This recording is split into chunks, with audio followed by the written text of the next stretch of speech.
Hello everyone, कैसे हो सभी। उम्मीद करता हूँ सभी मस्त होंगे, स्वस्थ होंगे। तो दोस्तों, मैं रामनिवास आप सभी लोगों का आपके अपने यूट्यूब परिवार पर हार्दिक स्वागत और अभिनंदन करता हूँ।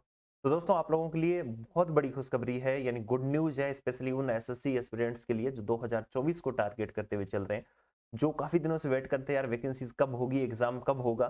तो भाई आपके पास में सुनहरा मौका है। कैसे? पहली बात तो ये कि इन्होंने नए साल से पहले आप लोगों के लिए बहुत बड़ी न्यूज दी है। दूसरी चीज ये कि आप जैसे दृढ़ संकल्पित होते हैं कि यार नया साल है, नए साल में हम ये करेंगे वो करेंगे, जो जुनून और जो जज्बा, जो जोश और जो आप टारगेट डिसाइड करते हो, तो ये मौका आ चुका है भाई, इन्होंने मौका दे दिया है। एसएससी काफी एडवांस हो चुकी है, यानी गवर्नमेंट से बहुत पहले चल रहे हैं। गवर्नमेंट कब अनाउंस करे, से पहले एसएससी अनाउंस कर दे। एसएससी ने महीने भर पहले हमें एसएससी का कैलेंडर जारी किया था 2024 में। 2025 एग्जाम, जो 25 के दौरान कौन कौन से एग्जाम होंगे, हम कब कब नोटिफिकेशन जारी करेंगे, और इन्होंने मोस्ट प्रोबेबल डेट बताई, डेट नहीं मंथ बताया था कि इस मंथ में हम एग्जाम कंडक्ट करवाएंगे। लेकिन भाई इतनी फास्ट फॉरवर्ड हो गई है कि इन्होंने अभी 2 दिन पहले एक नोटिस इन्होंने जारी किया। उस नोटिस में इन्होंने एग्जाम डेट तक अनाउंस कर दी। इसका मतलब जो डेट इन्होंने जो पहले जो नोटिफिकेशन डाला था, जो नोटिस कैलेंडर डाला था, उस कैलेंडर में जो इन्होंने डेट बताई थी, उस डेट से पीछे नहीं खिसकने वाले भाई। उसी दिन ये नोटिफिकेशन जारी करेंगे, और चाहे कितनी भी वैकेंसीज हो, एसएससी ने ये ठान लिया है कि यार कितनी भी वैकेंसीज हो, हम तो नोटिफिकेशन जारी करेंगे भाई, हम तो नहीं रहेंगे। ठीक है, तो इसका मतलब ये हुआ कि चाहे कितनी वैकेंसी हो, हमें कोई फर्क नहीं पड़ता, हमें प्रिपरेशन करनी है, और हमारा सिलेक्शन फिर अपने आप उस पर डिपेंड करता है। हम जितनी मेहनत करेंगे तो अपने आप सिलेक्शन हो ही जाएगा यार। कंसिस्टेंसी मैटर करती है ना। तो आपके लिए सबसे बड़ा मौका है और बहुत सुनहरा मौका है, और आपके पास में कम से कम मान के चलो 4 महीने का टाइम है। क्या खुशखबरी है, क्या गुड न्यूज है, वो मैं आप लोगों को बताऊंगा। चलिएगा यहाँ पर देखते हैं।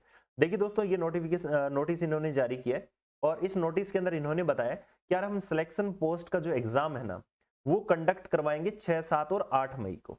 ठीक है, यानी आपके पास में जनवरी से लेकर अप्रैल तक का टाइम है। धूम मचा दो भाई, जनवरी से लेकर अप्रैल तक ओनली 4 महीने आपके पास में बचते हैं। ठीक है, डू एंड डाई वाला केस है, एकदम बढ़िया तरीके से प्रिपरेशन करो। सिस्टमेटिक वे से सारे एग्जाम होने हैं। उसके बाद में इनके कुछ डिपार्टमेंटल एग्जाम है, ये कंडक्ट करवाएंगे। आपको पता है सिलेक्शन पोस्ट का जो इन्होंने बताया था कि यार हम जारी करेंगे 1 फरवरी को नोटिफिकेशन। सोचो 1 फरवरी को नोटिफिकेशन, 28 फरवरी तक रहेगा एग्जाम, ये मई में करवा रहे हैं, और 6, 7, 8 तारीख को ये एग्जाम करवाएंगे। कसम खा रखी है इन लोगों ने, पेपर तो करवाएंगे। उसके बाद में देखिए, sub inspector in Delhi police and CA PF की हम बात करें, इनका जो इन्होंने नोटिफिकेशन के बारे में इन्होंने बोला था कि नियर अबाउट 14 फरवरी के नियर अबाउट हम दे देंगे। ठीक है, 14 फरवरी को ये नोटिफिकेशन देंगे। उसके बाद में इन्होंने एग्जाम कहा है कि हम 9, 10 और 13 को हम एग्जाम करवा लेंगे, यानी प्री हम करवा लेंगे उसमें। उसके बाद में जो टेक्निकल बैकग्राउंड के स्टूडेंट्स हैं, उनके लिए शायद 29 के नियर अबाउट इन्होंने बोला था। ठीक है, ऐसा कुछ है, आप देख लेना कैलेंडर में। और जो पेपर फर्स्ट है, 4, 5 और 6 जून को ये कंडक्ट करवाएंगे।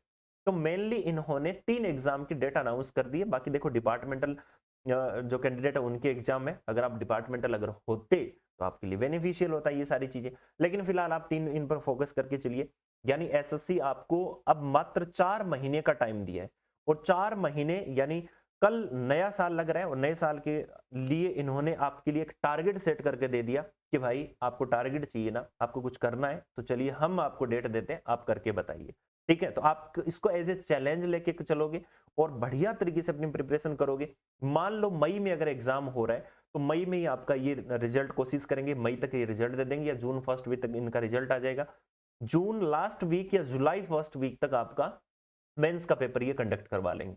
यानी आपके पास में वहां पर फिर 1.5 से 2 महीने का टाइम रहेगा, कोई बहाना नहीं चलेगा। इसका मतलब हम मान के चलते हैं, मैं मेंस को अगर टारगेट करके चले, है ना, देखो प्री वैसे भी क्वालिफाइंग नेचर का है, लेकिन हल्के नहीं लेना है, क्योंकि हम मेंस की तो प्रिपरेशन कर रहे हैं उसकी, है ना। तो आप यहां पर मान के चलिए आपके पास में 5 से 6 महीने का टाइम है। 5 से 6 महीने के अंदर जितना कर सकते हो वो सारी चीजें आप करो। रिलेवेंट मटेरियल पढ़ो, सिलेक्टेड चीजें पढ़ो, आपको बहुत बेनिफिट होगा। कम चीज पढ़ो, बेशक उसको बार बार पढ़ो, और प्रैक्टिस करो जितनी ज्यादा हो सके। पीवाईक्यूज करो, प्रीवियस ईयर के क्वेश्चन करो। बाकी मैं एक स्ट्रेटेजिक वीडियो बना के आप लोगों के लिए डाल दूंगा कि क्या क्या चीजें पढ़नी है, कहां से पढ़नी है, किन किन चीजों पर फोकस करना है। और आपको वही चीजें जो एग्जाम ओरिएंटेड मटेरियल है, सिर्फ वही पढ़िए, फालतू के इधर उधर के बहकाव में मत आइए। पेपर सिंपल आता है, पेपर हमेशा आसान आता है, पेपर कभी टफ नहीं होता, है ना। 1, 2 क्वेश्चन के टफ आने से पेपर कभी टफ नहीं हो जाता भाई, एकदम इजी पेपर आता है। सारा का सारा प्रीवियस ईयर का खेल है। ठीक है। तो आप मजे से पढ़िए, आराम से पॉजिटिव माइंडसेट के साथ में पढ़िएगा। जो एसएससी ने बोला है, एसएससी कर रहा है, तो आप अगर जो डिसाइड करोगे तो आप भी करके बताइए कि हमने ये डिसाइड किया तो हम भी ये करके रहेंगे। ठीक है, तो आपके लिए बहुत बड़ी अपॉर्चुनिटी है। पोस्ट ऐसा सुनने में आ रहा है कि पोस्ट जो पहले वाली जो वैकेंसीज हुई थी उनसे ज्यादा आएगी, है ना। तो पोस्ट कितनी है कितनी नहीं है मैटर नहीं करता यार, आप जब मैदान में उतर ही गए हो तो जंग से क्या डरना, जंग तो होके रहेगी, आखिर तो लड़ेंगे लास्ट तक, है ना। तो लगातार बने रहिए। आपको सारी जो मैथ्स के रिगार्डिंग जो भी मटेरियल है मैं आपको इस चैनल पर प्रोवाइड करवा रहा हूँ, प्लस मैं रीजनिंग के रिगार्डिंग जो मटेरियल प्रोवाइड करवा रहा हूँ, हो सकता है मैं जीके और करंट का भी आपको यहाँ पर प्रोवाइड करवा दूँ। ठीक है, सिर्फ रिलेवेंट मटेरियल, मैं फालतू की चीजें मैं यहाँ पर नहीं पढ़ाने वाला, फालतू में बकवासबाजी यहाँ पर नहीं करने वाला। ओनली यहाँ पर जो एग्जाम रिलेटेड जो मटेरियल है वो आपको यहाँ पर कंप्लीट करवाया जाएगा। तो ये भाई आप लोगों के लिए इन्फॉर्मेशन थी, और नए साल की आप लोगों को सभी को बहुत बहुत शुभकामनाएं। नए साल आपके लिए अच्छा हो, बहुत अच्छा हो, और आप सेलेक्ट हो, आपके सितारे लगे, है ना। तो ये मेरा ऐसा उम्मीद है और मानना है। तो आप इस चैनल को ज्यादा से ज्यादा सब्सक्राइब कीजिए, अपने और भी दोस्तों के साथ में शेयर कीजिएगा। तो चलिए दोस्तों, happy new year in advance. Thank you so much, wish you all the best.